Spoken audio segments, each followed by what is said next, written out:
Hello, everybody. This is Pascal from Neutrality Studies, and today I'm talking again to Dr.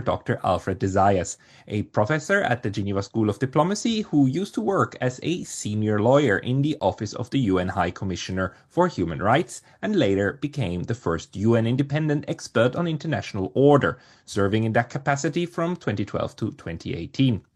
2 years ago, Alfred wrote an important scholarly article entitled Who Will Guard Over the Guardians about the weaponization of human rights and how the West is transforming the entire discourse into a geopolitical tool.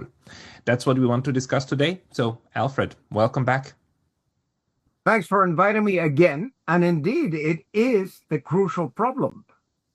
We have a rebellion against international law, international morals, international relations. The United States and Europe have done their level best to destroy what we had built since 1945. I mean, they are in rebellion against the UN Charter. But in order to achieve that, you need accomplices. And who are the accomplices?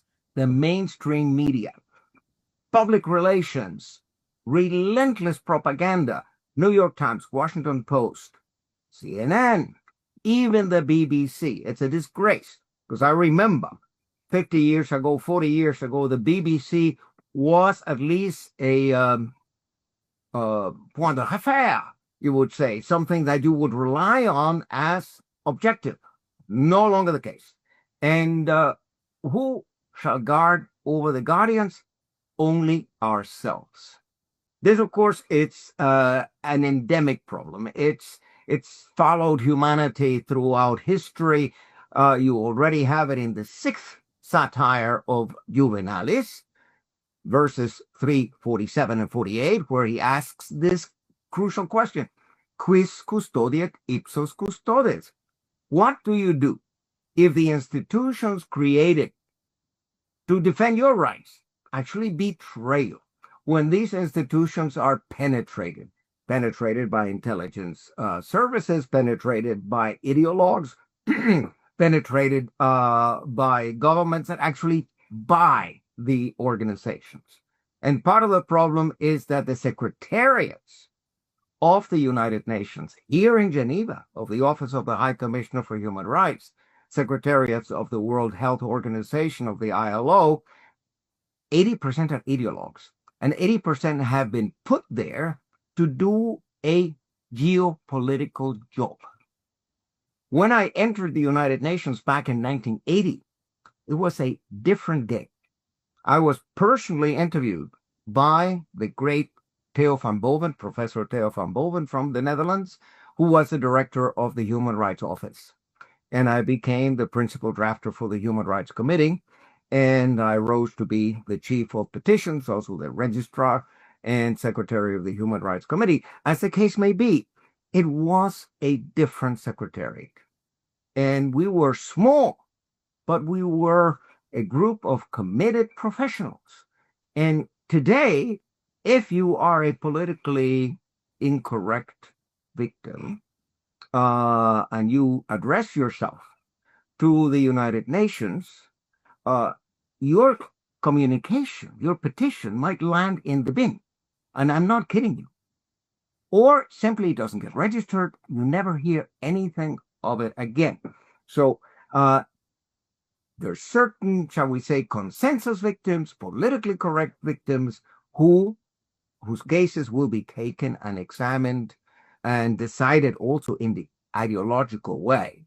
But if you are Jorge Glass, if you are the former vice president of Ecuador, and you were not clever enough to leave the country when the country turned into a right-wing dictatorship, you are subject to what we call lawfare.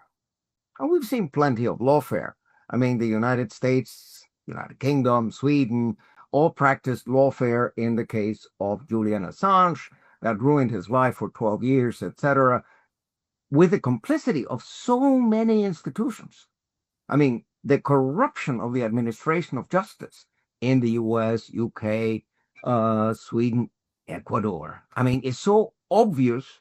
And you have a UN rapporteur, Niels Meltzer, Professor Niels Meltzer, now with the International Committee of the Red Cross, who writes a whole book on the case of Julian Assange. As I say, I call Niels the Emile Zola of the 21st century, because what he reveals is so much worse than the Dreyfus affair of 1895, 1898.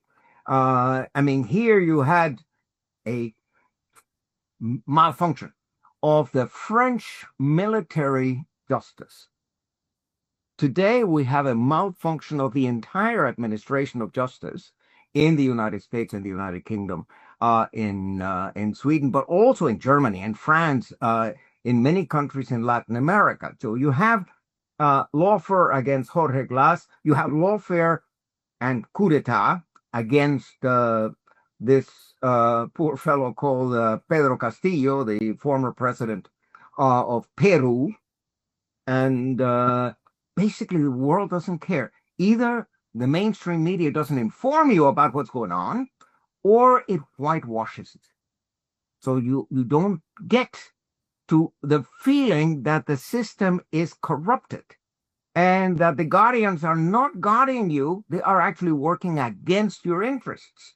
It's a very serious problem, and I'm not the first person to identify it. I mean, you've interviewed Glenn Beeson, and you've interviewed Jeffrey Sachs, and probably also Richard Falk, and many of my friends who have the same worries as I do, that the system has been corrupted, and we have to fix it.